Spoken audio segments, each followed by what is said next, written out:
The following program has been rated PG-13.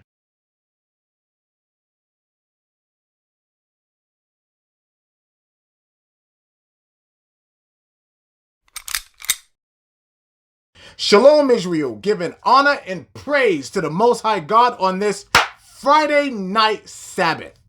I don't know what it is, but there's just something about this Friday night Sabbath. The energy is just different, and I really like it. I can't explain it. I don't know what it is. All I know is that I like it. Now, I went ahead and made a promise to one of our brothers, a king here in Israel, Brother Stingabe. And he brought something to my attention this past Tuesday. And I'm going to show you how the Most High works. Now, I got an email from him, and he wanted me to bring to all of Israel's attention the census. You know what that is? That's the little pamphlet that they send out to you, and they want you to go ahead and fill it out or whatnot to get the statistics for, I guess, those surrounding areas and cities and whatever they do with it. But when I read the email, I had just got this in the mail. So I know this is something that needs to be talked about. But brother, I want to go ahead and use that as a lesson. I want that to be an entire lesson. And of course, the credit will definitely go to you. As you guys already know, if you bring something to me and I put it here in the lesson, the credit is going to be yours and not mine. All right. But that is going to be a lesson that's going to come up, brother. So there it is. Thank you. And that is actually based on First Chronicles. All right. So we're going to go ahead and get into that lesson. But tonight's lesson, we are going to be talking about all the commotion, pandemonium, and chaos that's going on in the world right now. And I'm bringing this to Israel right now because there are so many within Israel that is actually fearing all of these things that are going on in our current time. Now, a lot of Israel are listening to man, and they're not listening to the Most High. So what we are going to do, we are going to dive into these scriptures. And of course, we are going to let the Most High speak. All right? We are going to let his words come out and completely take control over this entire situation. All right? We need food, Israel. And I don't mean what's running out in the supermarket, the food being the word. So, of course, I want you to open your Bibles to the 1611 King James Version Bible. And we are going to start this off. 2 Timothy chapter 1, verse 7. All right. 2 Timothy chapter 1, verse 7. Let's go ahead and open this up. For God hath not given us the spirit of fear, but of power and of love and of a sound mind. Do you see what the Most High is saying in this verse? He said, I did not put a spirit of fear on Israel. No, I put a spirit of love on you, and you are to have a sound mind. So for those of you out there that are in fear and going crazy and listening to man, you are not operating in the spirit of the Most High. You're not. Just according to this right here. But the basis of our lesson is going to be based on Luke chapter 21. Luke chapter 21. And we are going to read through the whole thing. And of course, you already know I'm going to go through this and we're going to break it down as we go. But I'm telling you right now, this is the food that we need. There's no playing around. There's no time for games. All right? So let's go ahead and jump into this. So go ahead and turn to Luke chapter 21. Now, the majority of this chapter is Red Writing. Now, of course, we know exactly who is speaking here. This is coming directly out of the mouth of our big brother, Christ. All right? So this should require, even without saying, all of your attention. Put all distractions away. All right? If your kids are in the room, make them listen to this lesson. But don't have any distractions right now. If you do have any distractions, when this is over, it will be in the library. Come back to it. But if you're going to be watching this right now, follow along, read along, pay attention, and hear what is being said by our big brother. All right, here we go. Luke chapter 21, starting at verse 1. And he, who's he? Christ. And he looked up and saw the rich men casting their gifts into the treasury. And he saw also a certain poor widow casting in thither 2 mites. So what's happening right now here? So they're throwing money into an offering. So here all the rich men are coming up and throwing all their money and stuff in there, whatever. Like, yo, I got it. Yo, here, yo, take that, hold that. But then there was a poor Israelite woman, and those men were Israelites too.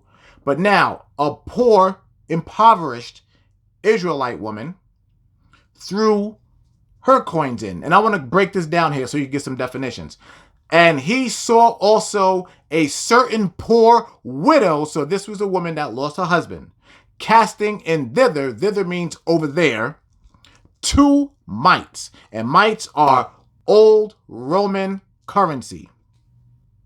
And he said, of a truth, I say unto you, that this poor widow hath cast in more than they all. So what is Christ saying right here? Christ is saying all the money that those rich men had, all the money they threw in meant nothing. But what this widow, what she threw in, her little, what we call, we'll say 2 cents, her little 2 cents that she threw in was more than everything that they threw in. And you're going to find out why.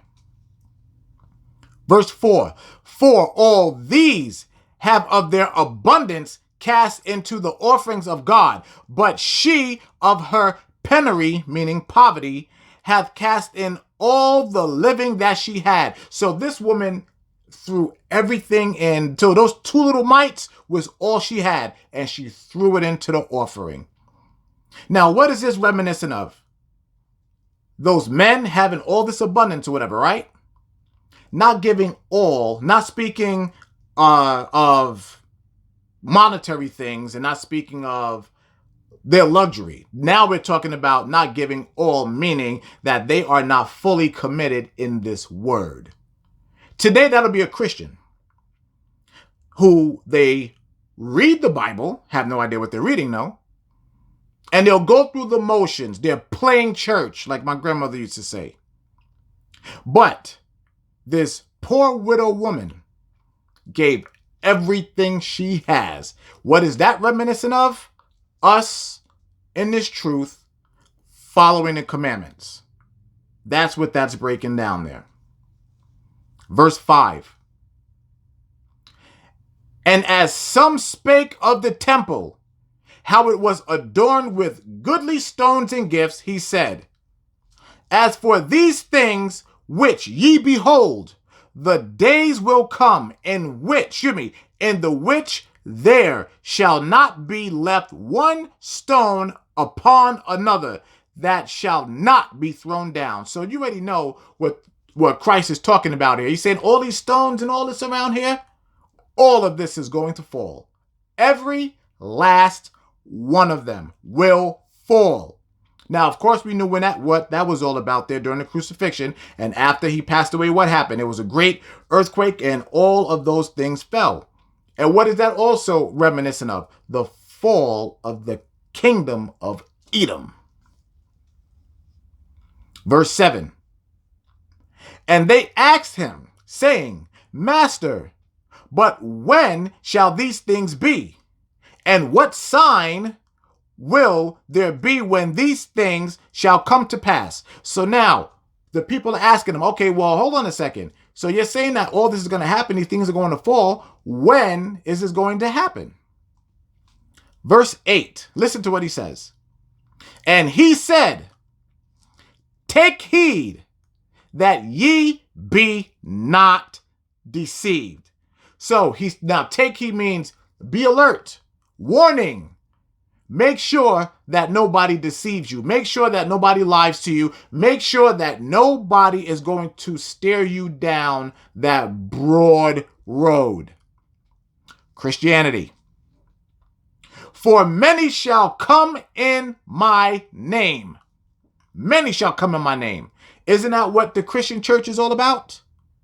Oh, praise Jesus. Oh, yes, Lord. Ah, yes. And they do all that or whatever. But absolutely none of them are in the truth. Because first of all, they're in church on a Sunday, giving praise and worship to the sun god Ra, paganism. But yet they call out the name of Christ all throughout their service. I'm going to start over. And he said, take heed that ye be not deceived, for many shall come in my name, saying, I am Christ. And the time draweth near, go ye not therefore after them. Christ made that very plain and simple, that there's going to be people coming in his name saying, I am Christ. Now, you've seen these things on YouTube and even pre-YouTube where people walking around, oh, yes, I am the Messiah. I am the return of Christ and all that garbage and all that nonsense, all that stupidity. And here Christ is saying, do not follow these people. Don't follow them. But when ye shall hear of wars and commotions, be not terrified, for these things must first come to pass, but the end is not by and by. I want to make sure that you understood that. But when ye shall hear of wars and commotions. Now, Christ is telling them here. Now he's giving you some of the signs. You're going to hear about wars and you're going to hear about commotions. Are we not right now in the middle of a commotion, right? Now, this is where I want you guys to start paying attention. Be not terrified. Be not terrified. When you see these things starting to happen, when you hear about these rumors of these wars and all these commotions, when here you have the government coming out telling you about the damn coronavirus, whose symptoms are less than the common cold and flu, and they are completely shutting everything down, the school systems and everything. And Christ is telling you, don't be afraid when you see these things happening. For these things must first come to pass, but the end is not by and by. He's saying, even when you see these things like this right now, it's not the end. It is not the end. So therefore, what does that mean? That there are other things that have to happen. So this right here is just the beginning of the birth pangs. Just the beginning. Let's continue. Verse 10. Then said he unto them, nation shall rise against nation, and kingdom against kingdom. Now he's getting into the meat and potatoes of this here, telling you what these signs are going to be once you get further down the line. Listen to what he says. Then said he unto them, nation shall rise against nation. You see that, right? So this means Russia versus America, America versus China, China versus India. So these nations are going to start rising up against each other. They're going to start fighting. And they're going to start threatening each other with war. Let's continue. Verse 11. And great earthquakes shall be in diverse places. So now a lot of people happen to always jump to the earthquake thing. You know, you may feel some tremors here and there. Christ said great earthquakes, meaning the big boys, happening in diverse places, places where you usually will not have earthquakes. These big grand ones that's shaking things down. All right, that's cracking that Richter scale. Those high magnitude ones. That is not happening yet. All right, and famines and pestilence, and fearful sights and great signs shall there be from heaven. That's a big one. Pestilence and these great signs in heaven, meaning that there's going to be these things happening in the sky. I don't want to go ahead of myself, though.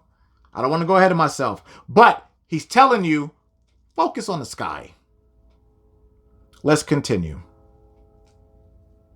But before all these, they shall lay their hands on you and persecute you. Now, this is where one of the verses where I really want you to start paying attention. When it comes to the end days. Not the last days, but the end days. There's a difference. Because we are in the last days now, but we're not at the end. Listen to what he says. But before all these, so all the things that we just read here, he said, before all this is going to be the kicker to know when all these things are going to start happening. But before all these, they shall lay their hands on you and persecute you, delivering you up to the synagogues and into prisons, being brought before kings and rulers for my name's sake. So that is going to be the thing right there that lets us know we are now officially in the end.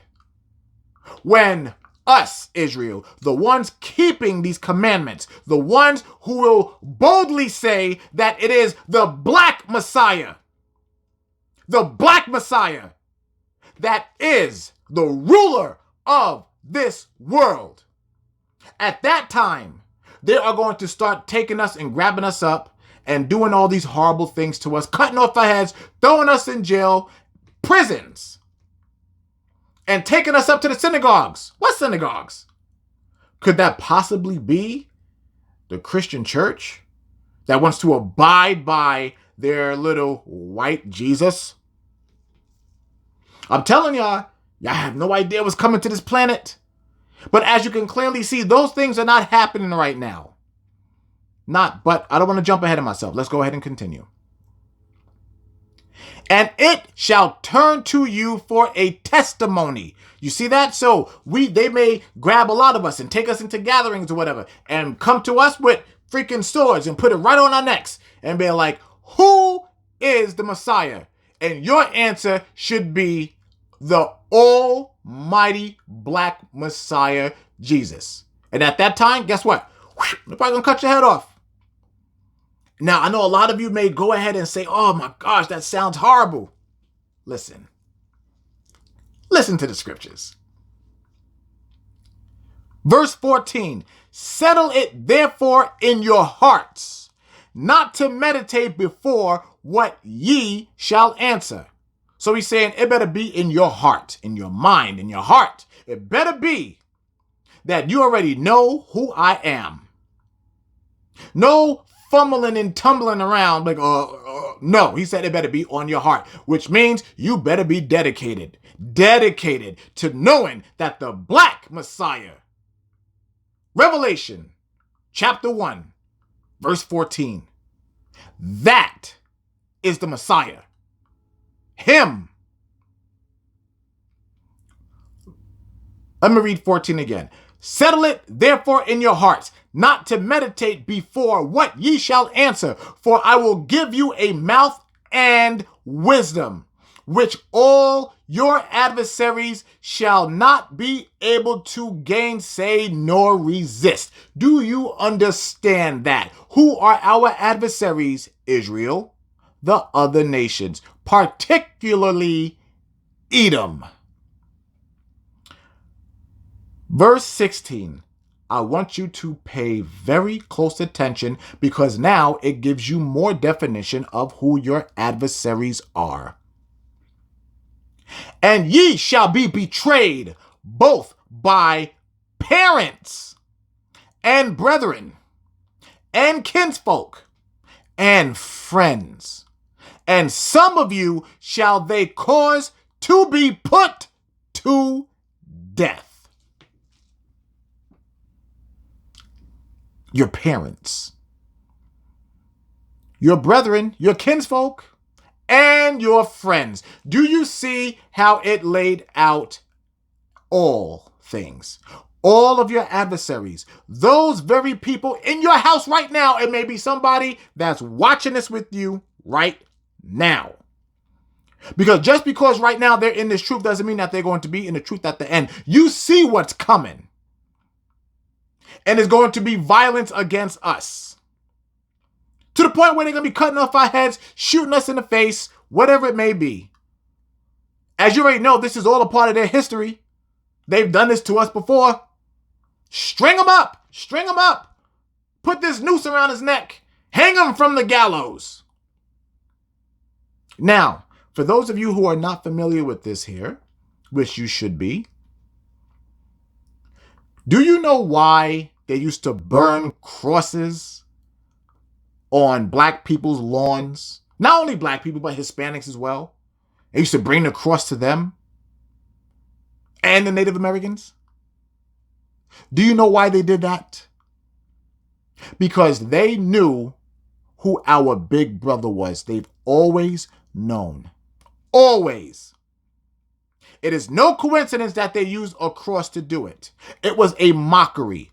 They said, we know who your damn brother is. We know you are the children of Israel. We know what happens in the end, and we're going to mock you with these damn crosses. Don't think for 1 second that is not coming back.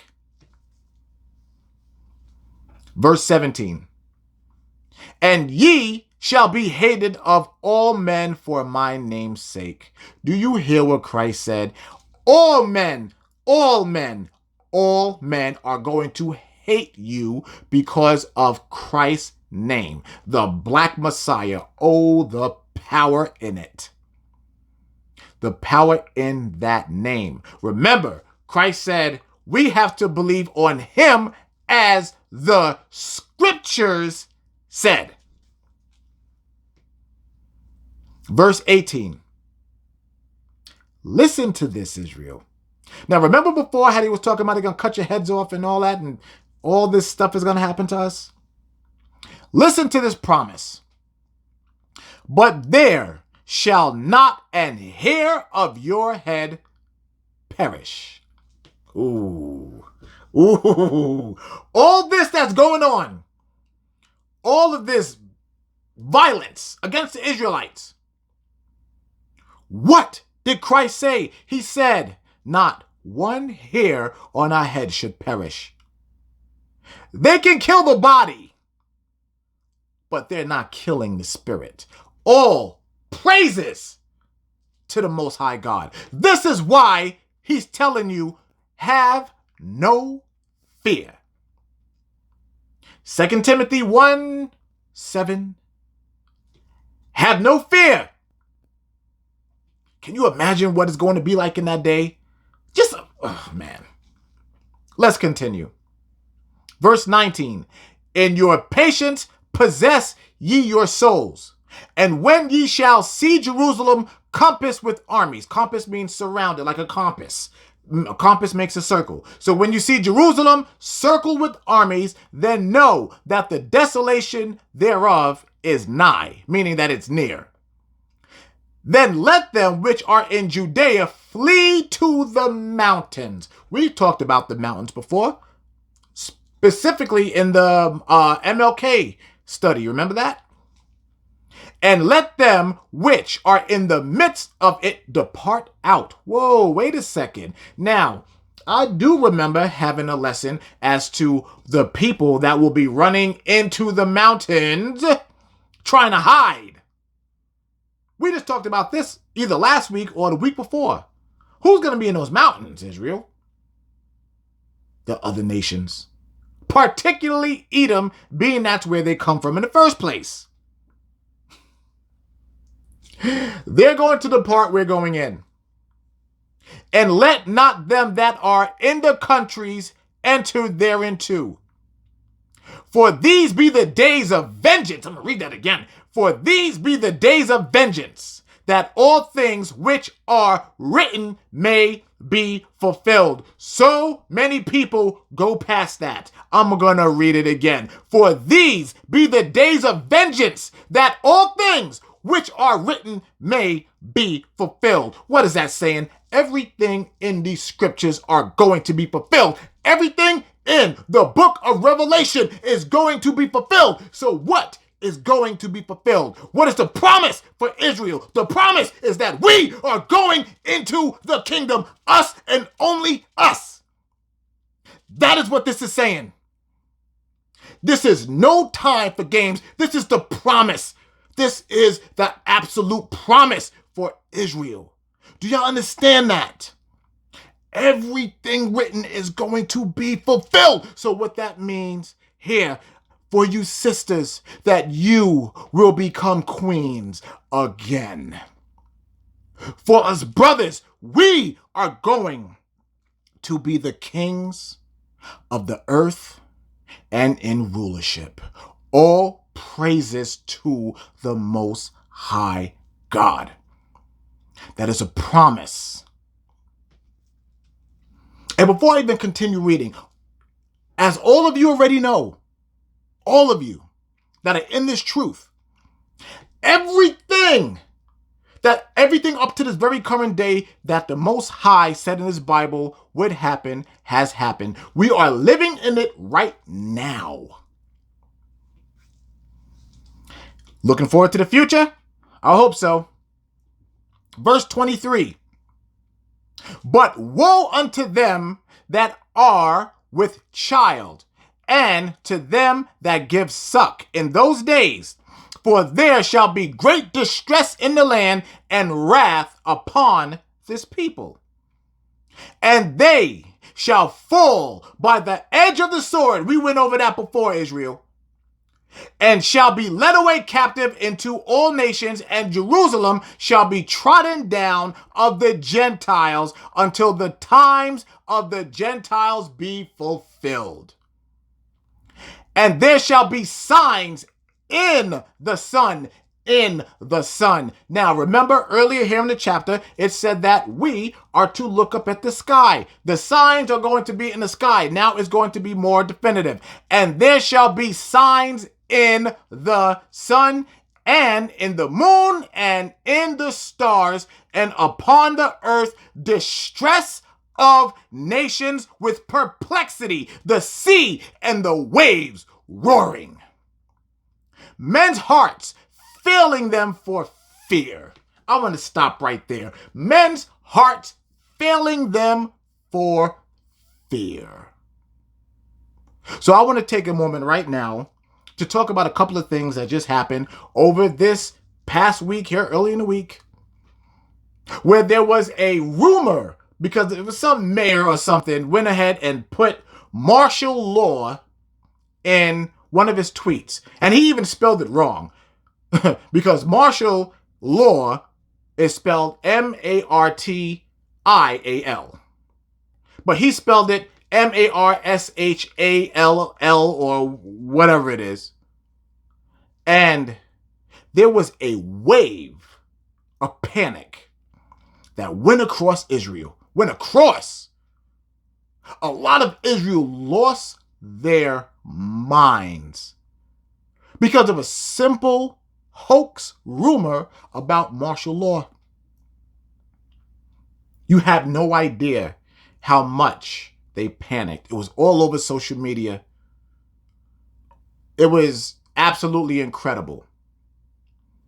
But what is the Most High telling you here? He said, don't have any fear with this. And let me explain a little something else here about martial law. Let me tell you something. When it comes to martial law, you better believe that Israel, we are the last people that they are thinking about when it comes to martial law. And why do I say that? Because with Israel, in a household, we may have 2-3 guns tops. Now, I'm saying the average household. Many don't have any at all. But in the average household, you may have 2-3 guns tops and 1 box of bullets. They are not worried about you. They are worried about the white boys and those militias with their military weapons grade armor piercing arsenals, with sublevels in their houses, with basements under basements, where it is nothing but military grade arsenals. That is who they're worried about. They're not worried about us. They already know in the end that we win. I'm telling you. So when they start speaking about that martial law nonsense, don't worry about that. That is not for you. You are under the law of the Most High God. That is the only thing that you need to be concerned about. All right, verse 26. I'm going to read that again. Men's hearts failing them for fear and for looking after those things which are coming on the earth. On the earth. Coming on the earth, for the powers of heaven shall be shaken. I wonder what that might be. Something coming from the stars, signs in the sun and in the moon, that's going to absolutely shake the heavens. Verse 27, and then shall they see the Son of Man coming in a cloud with power and great glory. It answers it right there. The chariots are coming, Israel. The chariots are coming. And leading the pack is none other than our big brother, Christ. Verse 28. And when these things begin to come to pass, then look up. It's telling us again, look up, and lift up your heads, for your redemption draweth nigh. Woo! Look up, Israel. When we see them chariots start to come in, we are to be praising out of our minds, going crazy, yelling like we would at any one of these damn football games that are not in, that are just not happening right now, or basketball games or anything else. We are, goodness gracious. I don't understand. We will give all of our praise to these sports figures, but in a gathering, we won't give praise to the Most High. But guess what? On that day, we are going to. Oh my gosh, we are going to. Verse 29, and he spake to them a parable. Behold, the fig tree and all of the trees. When they now shoot forth, ye see and know of your own selves that summer is now nigh at hand. So what's he saying right here? So now he's talking about seasons, and he's saying with the fig tree, he's giving a parable. He's saying when the fig tree begins to bloom, you know what? That the summer is there, the warm weather, the season of blossom. That is how you know when the summer is there. Because there are certain things that happen during certain seasons. For instance, in the spring, the month of Abib, what happens? Things start to bloom. The trees begin to get their leaves again. Flowers begin to grow. The birds and the bees begin to pollinate. This only happens one time a year. And that is during the springtime. And what happens in the fall? All that decay begins to happen. Let's continue. Verse 30. When they now shoot forth, ye see and know of your own selves that summer is now nigh at hand. So likewise ye, when ye see these things come to pass, know ye that the kingdom of God is nigh at hand. So what is he saying? When we see these things beginning to happen. So right now, when the government wants to go out and put something out about the coronavirus and all of the world is going crazy, they're shutting down the schools, all these things beginning to happen. When you begin to see the fall of that empire, know that the end is near. And we're in that season right now. Verse 32, verily I say unto you, this generation shall not pass away. Till all be fulfilled. Heaven and earth shall pass away, but my words shall not pass away. And take heed to yourselves, lest at any time your hearts be overcharged with surfeiting. Surfeiting means to overeat.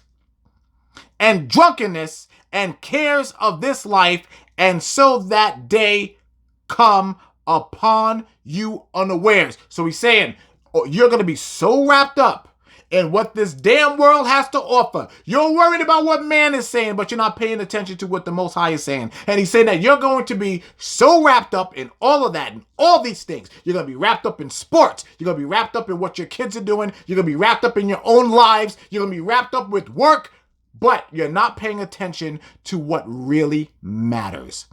You are going to be wrapped up in fear. You're going to be wrapped up with what this white man is telling you. You're going to be wrapped up in what the media is telling you. You're going to be wrapped up in everything else other than the word. And he said, you're going to be unaware of these times. And he's going to drop the bomb. He's going to bang us. And guess what? You're going to be dead. Verse 35. For as a snare shall it come on all them that dwell on the face of the whole earth. Watch ye therefore and pray. That's something I really hope that y'all are doing in the morning, Israel. Before your feet touch the ground, you need to be praying for Israel, and you need to be giving the Most High his praise. Give him his praise and his respect. That ye may be accounted worthy to escape all these things that shall come to pass, and to stand before the Son of Man. How do you do that, Israel? We have been learning about this for over a year now. Keep the commandments. Keep the commandments. That is the only way you are going to be able to stand there with Christ in the presence of our big brother. You have to keep the commandments. This is Luke talking about the end times. This is your ancestor talking about the end times. This is not even the book of Revelation, it's Luke. And he's telling you here about the book of Revelation. These end days. You have to keep the commandments, Israel. Point blank and simple. All right, verse 37. And in the daytime he was teaching in the temple, and at night he went out and abode in the mount that is called the Mount of Olives. And all the people came early in the morning to him in the temple to hear him. Very simple. Very, very simple. So when these Edomites and the rest of the world, even some of Israel, are sitting there and trying to convince you that this coronavirus and all the other things that they're going to start pushing out right now, that it makes any sense to you and that you should be fearing this. I need a water break. Hold on one second, please. That you should be fearing these things. Are you to be listening to them? The answer is no, you're not. You need to be stuck in this book and reading the instructions for what we have to do. Don't worry about the things in the world. As a matter of fact, we're going to get into a couple of scriptures. I want you to go to Psalms. I want you to go to the book of Psalms, and we are going to read chapter 27. Psalms chapter 27, and we are going to read verse 1. A psalm of David. The Lord is my light and my salvation. Whom shall I fear? The Lord is the strength of my life. Of whom shall I be afraid? You see what that's saying? The Lord is my strength. Who the hell am I supposed to be afraid of? I'm not being afraid of what these Edomites tell me. I'm not being afraid of these damn police or their military. I'm not afraid of anything. The Lord is my strength. He will take care of them. Now, let's go to Deuteronomy chapter 31, verse 6. The book of Deuteronomy chapter 31, verse 6.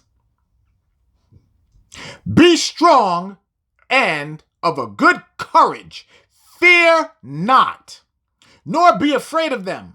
For the Lord thy God, he it is that doth go with thee. He will not fail thee nor forsake thee. That is a promise in the book of Deuteronomy. That the Most High is always going to be there with us. He will always be by our side. But there's a condition. What's that condition? When we are keeping the commandments. That's it. Now, let's go to 1 Peter chapter 3, verse 14. 1 Peter, New Testament, chapter 3, verse 14. But, and if ye suffer for righteousness' sake, happy are ye, and be not afraid of their terror, neither be troubled. That's Old Testament and now New Testament. Old Testament, New Testament. It's all given the same message. Don't be afraid of what's coming to you. Point blank. From all of our ancestors, from Peter, from Moses, from Aaron, from Luke, from the writers of Psalms. Goodness gracious. Now, I want to go back to Psalms, chapter 78. Psalms chapter 78, and we are going to read verses 23 through 24. We're going to wrap it up with this. Though he had commanded the clouds from above and opened the doors of heaven and had rained down manna upon them to eat and had given them of the corn of heaven. Israel, why did I read that? Why did I read that? Because right now there's so many of us living in fear. What's going to happen if all food run out? What's going to happen if I can't buy any more toilet tissue? What's going to happen if I lose my job? What's going to happen? And the Most High is telling us, listen, I take care of you. Do you know the reason why you have those jobs in the first place? Because the Most High gave you that job. All the things that you have, everything that you have, the Most High gave to you. It is because of him and only him that you have what you have. So you don't have to worry about all these things and be terrified as to whether or not you're going to lose your job or if they're going to buy up all the food off of the shelves. That does not concern you. You cannot tell me for 1 second that the Most High is not testing the faith of Israel. Testing us. And I really want y'all to understand the power that the Most High has. That he's showing us right now. All it took was one bowl of bat soup to turn this nation on its ass. Do y'all understand that, Israel? That's the Most High up there playing. This is the same thing that he did in Egypt. The very same thing before he put that plague on Egypt and got us out of Egypt from our slavery. A lot of y'all have no idea what's going on. Do you not realize that we are getting ready to celebrate the Passover? And a plague came across this nation before we are to celebrate the Passover. That went over so many of your heads. All of this that's happening right now. We are getting ready to celebrate the Passover. I keep saying Passover. The Passover. And there's a plague in America. The daughter of Babylon, spiritual Egypt. All I can say is all praises to the Most High God. Showing us once again how much he loves us. what's getting ready to happen, reminding us that he's in control. Israel, I'm telling you right now, this is a time of celebration. And your faith is being tested. I wonder where all of those little tambourine players are going to be. You know who they are in the Christian church. You know who they are. Where are they going to be when all this happens to go down? They're the ones running in fear. Running.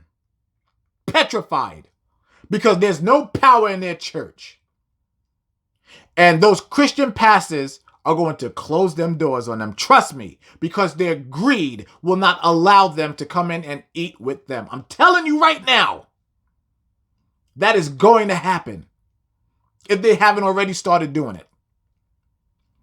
It wasn't that long ago when, what's his name? The Edomite pastor, I forgot, the white dude. I believe he's down in Texas. I forgot his name. But either way, I remember this was during Hurricane Katrina, where he kicked everybody out his damn church. Every last one of them. And said, nope, nah, y'all can't come in here. And a lot of the black pastors follow him. And they're going to do the very same thing. They're going to learn from their master. But Israel, we have no reason to fear anything. You just read it along with me here in these scriptures.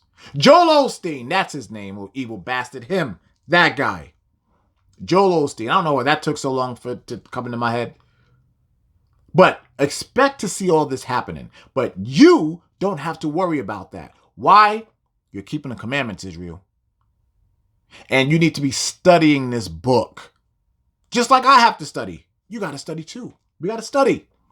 Study to show yourself approved. That is a commandment, Israel. That's it. Fear nothing. Nothing. At all. All right? So Israel, I am so glad that you guys were here with me on this Friday night Sabbath.